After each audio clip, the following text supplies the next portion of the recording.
ਪਿਛਲੇ ਸਮੇਂ ਦੇ ਵਿੱਚ ਹੁੰਦੀ ਰਹੀ ਹੈ। ਅੱਜ ਉਹ ਸਾਡੇ ਵਿਚਕਾਰ ਨਹੀਂ ਰਿਹਾ। ਇੱਕ ਸੜਕ ਹਾਦਸੇ ਨੇ ਦੀਪ ਸਿੱਧੂ ਦੀ ਜਾਨ ਲੈ ਲਈ। ਨਿਤਿਨ ਅੰਤਿਲ ਸਾਡੇ ਸਹਿਯੋਗੀ ਜੁੜੇ ਹੋਏ ਨੇ। ਨਿਤਿਨ, ਕੀ ਅਪਡੇਟ ਹੁਣ ਤੱਕ ਮਿਲ ਪਾਈ ਹੈ? ਐਸਐਚਓ ਕਹਿ ਰਹੇ ਸੀ ਕਿ ਅਸੀਂ ਜਾ ਰਹੇ ਹਾਂ, ਥੋੜੀ ਦੇਰ ਦੇ ਵਿੱਚ ਜਾ ਕੇ ਹੋਰ ਅਪਡੇਟ ਸਾਂਝੀ ਕਰਾਂਗੇ। ਦੀਪ ਸਿੱਧੂ ਦੇ ਨਾਲ ਇੱਕ ਉਹਨਾਂ ਦੀ ਰੀਨਾ ਨਾਮ ਦੀ ਦੋਸਤ ਸੀ, ਸਕਾਰਪੀਓ ਗੱਡੀ ਦੇ ਵਿੱਚ ਉਹ ਆ ਰਹੇ ਸੀ ਔਰ ਉਸ ਮੌਕੇ ਤੇ ਇਹ KMP ਤੇ ਹਾਦਸਾ ਵਾਪਰਿਆ ਹੈ। ਹੋਰ ਕੋਈ ਅਪਡੇट्स ਹੁਣ ਤੱਕ मिल पाइया ਹੁਣ की पुलिस की कार्रवाई ਹੁਣ तक रही है?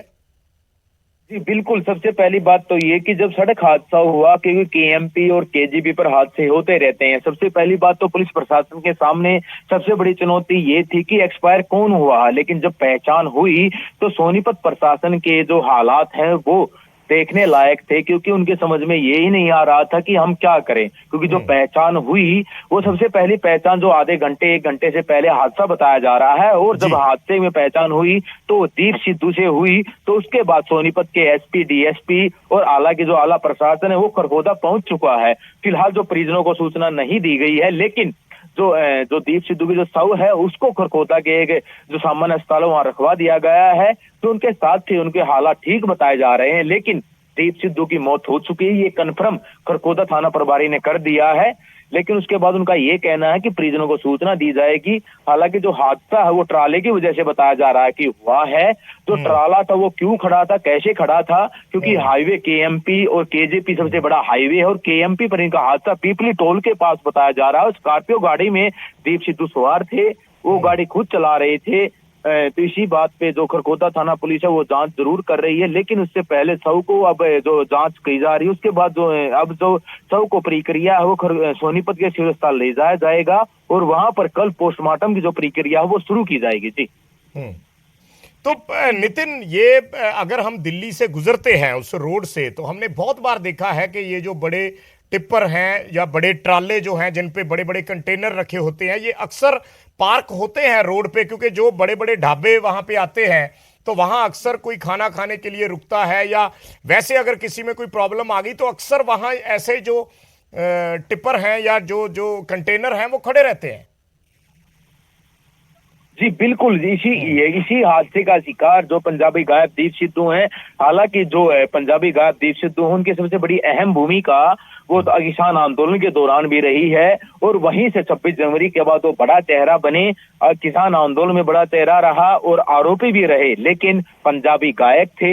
और उसी के साथ जो अब ये बात जानकारी निकल कर आई, हाँ आपकी बात बिल्कुल जायज है कि वहां से जो निकलते हैं KMP से ही जो मुरथल के जो पराठे हैं उनका स्वाद चखने के लिए जो नीचे उतरते हैं और वह खाना खाने के लिए पहुंचते हैं। कहीं ना कहीं ये कारण हो सकता है, लेकिन पुलिस कोई जानकारी नहीं दे रही है। पुलिस ने जानकारी यही दी कि पीपली टोल के पास एक ट्राला खड़ा था जिसमें स्कॉर्पियो गाड़ी टकराई है, और उसके बाद जो पंजाबी गायक दीप सिद्धू थे उनकी मौत हो चुकी है।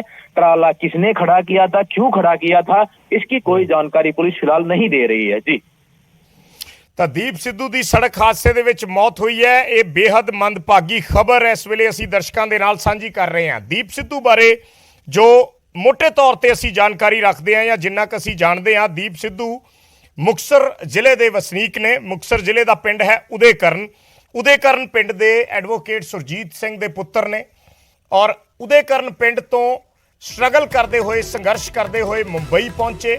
और दीप सिद्धू खुद भी पेशे तो एडवोकेट रहे ने। पढ़ाई उन्होंने की हुई है, एडवोकेट की पढ़ाई की हुई सी और एडवोकेट सी, पर उस तो बाद वो फिल्मी कैरीयर दे विच चले गए। दिओल परिवार दे नाल उन्हां दे जिहड़े रिश्ते ने, संबंध ने, वो हुण तक रहा है, पर पिछले समय दे विच किसान अंदोलन वेले वो दिओल परिवार तो दूर हो गए। दिओल परिवार ने भी उन्हां तो दूरी बनाई। वैसे वो पहलां जदों भी कदे पंजाब आउंदे सी तां दिओल परिवार दे मैंबरां नाल, चाहे धर्मिंदर होण, सनी दिओल होण, बॉबी दिओल होण, हमेशा उन्हां दे नाल साए दी तरह दीप सिद्धू रहिंदे रहे ने। और जदों सनी दिओल दे गुरदासपुर दे इलैक्शन सी, जदों सनी दिओल MP ਦੀ ਚੋਣ लड़ रहे सी, ਤਾਂ उस वेले दीप सिद्धू ने ही सनी दिओल ਦੀ पूरी कैंपेन ਜਿਹੜੀ ਹੈ ਉਹ ਸੰਭਾਲੀ ਹੋਈ ਸੀ। पर पिछले समय ਦੇ ਵਿੱਚ ਉਹਨਾਂ ਦੀਆਂ ਦਿਓਲ ਪਰਿਵਾਰ ਨਾਲੋਂ ਦੂਰੀਆਂ ਵਧੀਆਂ ਜਦੋਂ ਕਿਸਾਨ ਅੰਦੋਲਨ ਹੋਇਆ, ਔਰ ਕਿਸਾਨ ਅੰਦੋਲਨ ਦੇ ਚੱਲਦੇ ਉਹਨਾਂ ਨੇ ਆਪਣੇ ਆਪ ਨੂੰ ਦਿਓਲ ਪਰਿਵਾਰ ਤੋਂ ਦੂਰ ਕਰ ਲਿਆ। ਇਹ ਗੱਲ ਉਹ ਕਹਿੰਦੇ ਵੀ ਰਹੇ ਨੇ ਕਿ ਮੇਰੀ ਬਹੁਤ ਚੰਗੀ ਐਸੋਸੀਏਸ਼ਨ ਰਹੀ ਹੈ ਦਿਓਲ ਪਰਿਵਾਰ ਨਾਲ, ਪਰ ਹੁਣ ਮੈਂ ਆਪਣੇ ਆਪ ਨੂੰ ਦੂਰ ਕਰ ਲਿਆ, ਮੇਰਾ ਉਹਨਾਂ ਦੇ ਨਾਲ ਮੇਲ ਜੋਲ ਜਾਂ ਗੱਲਬਾਤ ਨਹੀਂ ਹੁੰਦੀ। ਇਹ ਪਿਛਲੇ ਦਿਨਾਂ ਦੇ ਵਿੱਚ ਜਦੋਂ ਦੀਪ ਸਿੱਧੂ ਦੇ ਨਾਲ ਅਸੀਂ ਗੱਲਬਾਤ ਕਰ ਰਹੇ ਸੀ, ਉਸ ਵੇਲੇ ਇਹ ਖੁਦ ਉਹਨਾਂ ਨੇ ਗੱਲ ਕਹੀ ਸੀ। ਪਰ ਅੱਜ ਦੀਪ ਸਿੱਧੂ ਦੀ ਸੜਕ ਹਾਦਸੇ ਦੇ ਵਿੱਚ ਮੌਤ ਹੋ ਗਈ। ਵਾਰ-ਵਾਰ ਅਸੀਂ ਇਸ ਗੱਲ ਦਾ ਜ਼ਿਕਰ ਕਰ ਰਹੇ ਹਾਂ ਕਿ ਇੱਕ ਮੰਦਭਾਗਾ ਸਬਬ ਹੈ ਕਿ ਜਿਸ ਜਗ੍ਹਾ ਤੋਂ ਦੀਪ ਸਿੱਧੂ ਦਾ ਨਾਮ ਵੱਡੇ ਪੱਧਰ ਤੇ ਚਰਚਾ 'ਚ ਆਇਆ, ਜਿਸ ਥਾਂ ਤੋਂ ਦੀਪ ਸਿੱਧੂ ਦਾ ਨਾਮ ਵੱਡੇ ਪੱਧਰ ਤੇ ਚਰਚਾ ਦੇ ਵਿੱਚ ਆਇਆ, ਅੱਜ ਉਹੀ ਥਾਂ ਉਹਨਾਂ ਦੀ ਜ਼ਿੰਦਗੀ ਦਾ ਆਖਰੀ ਸਫ਼ਰ ਸਾਬਤ ਹੋਈ ਜਿੱਥੇ ਰੋਡ ਐਕਸੀਡੈਂਟ ਦੇ ਵਿੱਚ ਦੀਪ ਸਿੱਧੂ ਦੀ ਜਾਨ ਚਲੀ ਗਈ। ਇਸ ਤੋਂ ਪਹਿਲਾਂ ਵੀ ਕਈ ਕਲਾਕਾਰਾਂ ਦਾ ਜੇ ਅਸੀਂ ਜ਼ਿਕਰ ਕਰੀਏ ਜਿਨ੍ਹਾਂ ਦੀ ਸੜਕ ਹਾਦਸੇ ਦੇ ਵਿੱਚ ਕੁਝ ਸਮਾਂ ਪਹਿਲਾਂ ਗਾਇਕ ਦਿਲਜਾਨ ਦੀ ਸੜਕ ਹਾਦਸੇ ਦੇ ਵਿੱਚ ਪੰਜਾਬ ਦੇ ਵਿੱਚ ਮੌਤ ਹੋਈ ਸੀ। ਦਿਲਜਾਨ ਵੀ ਰਾਤ ਨੂੰ ਆਪਣੀ ਗੱਡੀ ਤੇ ਦੇਰ ਰਾਤ ਕਿਤੇ ਜਾ ਰਹੇ ਸੀ ਤਾਂ ਉਹਨਾਂ ਦੀ ਗੱਡੀ ਹਾਦਸੇ ਦਾ ਸ਼ਿਕਾਰ ਹੋਈ। ਉਸ ਤੋਂ ਹੋਰ ਕੁਝ ਦੇਰ ਪਿੱਛੇ ਜਾ ਕੇ ਜ਼ਿਕਰ ਕਰੀਏ ਤਾਂ ਪੰਜਾਬੀ ਦੇ ਮੰਨੇ ਪ੍ਰਮੰਨੇ ਨਾਮ ਕਮੇਡੀਅਨ ਜਸਪਾਲ ਭੱਟੀ, ਉਹਨਾਂ ਦੀ ਰੋਡ ਐਕਸੀਡੈਂਟ ਦੇ ਵਿੱਚ ਸੜਕ ਹਾਦਸੇ ਦੇ ਵਿੱਚ ਮੌਤ ਹੋਈ ਸੀ। ਔਰ ਇੱਕ ਪੰਜਾਬੀ ਗਾਇਕ ਕੁਲਵਿੰਦਰ ਢਿੱਲੋਂ, ਉਹਨਾਂ ਦੀ ਵੀ ਸੜਕ ਹਾਦਸੇ ਦੇ ਵਿੱਚ ਜਾਨ ਗਈ ਸੀ। ਇਹ ਕਲਾਕਾਰ ਨੇ ਜਿਹੜੇ ਪਹਿਲਾਂ ਐਕਸੀਡੈਂਟ ਦੇ ਵਿੱਚ ਆਪਣੀ ਜਾਨ ਗਵਾ ਚੁੱਕੇ ਨੇ ਤੇ ਹੁਣ ਇਹਨਾਂ ਕਲਾਕਾਰਾਂ 'ਚ ਇੱਕ ਹੋਰ ਨਾਮ ਜਿਹੜਾ ਹੈ ਉਹ ਦੀਪ ਸਿੱਧੂ ਦਾ ਜੁੜਿਆ ਹੈ। ਦੀਪ ਸਿੱਧੂ ਪੰਜਾਬ ਦਾ ਉਹ ਚਿਹਰਾ, ਪੰਜਾਬੀ ਨੌਜਵਾਨ ਜੋ ਫਿਲਮਾਂ ਦੇ ਜ਼ਰੀਏ ਜਿਸ ਨੇ ਆਪਣੀ ਪਛਾਣ ਬਣਾਈ, ਦਿੱਲੀ ਦੇ ਵਿੱਚ ਪਹਿਲਾਂ ਰਿਹਾ, ਫਿਰ ਬੰਬੇ ਦੇ ਵਿੱਚ ਆਪਣੀ ਇੱਕ ਪਛਾਣ ਬਣਾਈ, ਸੰਘਰਸ਼ ਭਰੀ ਜ਼ਿੰਦਗੀ ਬਤੀਤ ਕੀਤੀ ਔਰ ਉਸ ਤੋਂ ਬਾਅਦ ਪੰਜਾਬ ਦੇ ਵਿੱਚ ਉਹ ਸਭ ਤੋਂ ਜ਼ਿਆਦਾ ਚਰਚਾ ਦੇ ਵਿੱਚ ਉਦੋਂ ਆਇਆ ਜਦੋਂ ਕਿਸਾਨ ਅੰਦੋਲਨ ਸ਼ੁਰੂ ਹੋਣ ਲੱਗਿਆ ਸੀ। ਕਿਸਾਨਾਂ ਨੇ ਪ੍ਰੋਟੈਸਟ ਸ਼ੁਰੂ ਕੀਤੇ ਤਾਂ ਦੀਪ ਸਿੱਧੂ ਉਸ ਦਾ ਹਿੱਸਾ ਬਣਿਆ। ਪਹਿਲਾਂ ਕਿਸਾਨਾਂ ਦੇ ਨਾਲ ਐਸੋਸੀਏਸ਼ਨ ਦੇ ਵਿੱਚ ਸਹਿਯੋਗ ਕਰਕੇ ਉਹ ਚੱਲਦਾ ਰਿਹਾ, ਪਰ ਬਾਅਦ ਦੇ ਵਿੱਚ ਦੀਪ ਸਿੱਧੂ ਦਾ ਜੋ ਨਜ਼ਰੀਆ ਸੀ ਜਾਂ ਦੀਪ ਸਿੱਧੂ ਦੀ ਜੋ ਸੋਚਣੀ ਸੀ, ਉਸ ਤੋਂ ਕਿਸਾਨ ਜਥੇਬੰਦੀਆਂ ਨੇ ਕਿਨਾਰਾ ਕੀਤਾ ਤੇ ਦੀਪ ਸਿੱਧੂ ਵੱਖਰੇ ਤੌਰ ਤੇ ਕਿਸਾਨ ਅੰਦੋਲਨ ਦੇ ਵਿੱਚ ਆਪਣੇ ਪੱਧਰ ਤੇ ਵਿਚਰਦੇ ਰਹੇ।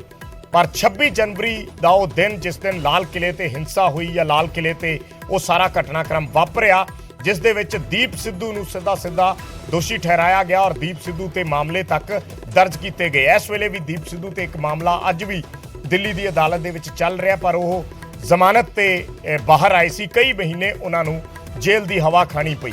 ਜ਼ਮਾਨਤ ਤੇ ਜੇਲ੍ਹ ਤੋਂ ਬਾਹਰ ਆਏ, ਉਸ ਤੋਂ ਬਾਅਦ ਬੰਬੇ ਤੱਕ ਉਹਨਾਂ ਨੇ ਆਪਣੇ ਆਪ ਨੂੰ ਸੀਮਿਤ ਕਰ ਲਿਆ। ਪੰਜਾਬ ਦੇ ਵਿੱਚੋਂ ਇੱਕ ਤਰੀਕੇ ਨਾਲ ਉਹ ਸਾਈਡਲਾਈਨ ਹੋ ਗਏ, ਚਲੇ ਗਏ। ਪਿਛਲੇ ਕੁਝ ਦਿਨਾਂ ਤੋਂ ਦੁਬਾਰਾ ਉਹਨਾਂ ਨੇ ਆਪਣੀ ਸਰਗਰਮੀ ਦਿਖਾਈ। ਨਿਊਜ਼ 18 ਦੇ ਨਾਲ ਗੱਲਬਾਤ ਕੀਤੀ। ਮੈਂ ਖੁਦ ਦੀਪ ਸਿੱਧੂ ਦੇ ਨਾਲ ਅੱਧਾ ਘੰਟਾ ਲਾਈਵ ਗੱਲਬਾਤ ਕੀਤੀ। ਉਹ ਬੰਬੇ ਤੋਂ ਸਾਡੇ ਨਾਲ ਲਾਈਵ ਜੁੜੇ ਔਰ ਕਾਫੀ ਗੱਲਾਂ ਬਾਤਾਂ ਉਹਨਾਂ ਨੇ ਪੰਜਾਬ ਦੇ ਫਿਊਚਰ ਦੇ, ਪੰਜਾਬ ਦੇ ਭਵਿੱਖ ਦੇ, ਪੰਜਾਬ ਦੀ ਸਿਆਸਤ ਦੇ ਸੰਦਰਭ ਦੇ ਵਿੱਚ ਕੀਤੀਆਂ ਔਰ ਉਦੋਂ ਉਹਨਾਂ ਨੇ ਕਿਹਾ ਕਿ ਮੈਂ ਅਗਲੇ ਦਿਨਾਂ ਦੇ ਵਿੱਚ ਜ਼ਰੂਰ ਪੰਜਾਬ ਆਊਂਗਾ ਔਰ ਜਿਹੜਾ ਉਮੀਦਵਾਰ ਮੈਨੂੰ ਠੀਕ ਲੱਗਿਆ ਮੈਂ ਉਸ ਦੇ ਲਈ ਪ੍ਰਚਾਰ ਕਰੂੰਗਾ। ਤਾਂ ਪਿਛਲੇ ਦਿਨੀ ਦੀਪ ਸਿੱਧੂ ਅਮਰਗੜ੍ਹ ਦੇ ਵਿੱਚ ਸਿਮਰਜੀਤ ਮਾਨ ਦੇ ਲਈ ਲਗਾਤਾਰ ਚੋਣ ਪ੍ਰਚਾਰ ਕਰਦੇ ਨਜ਼ਰ ਆਏ।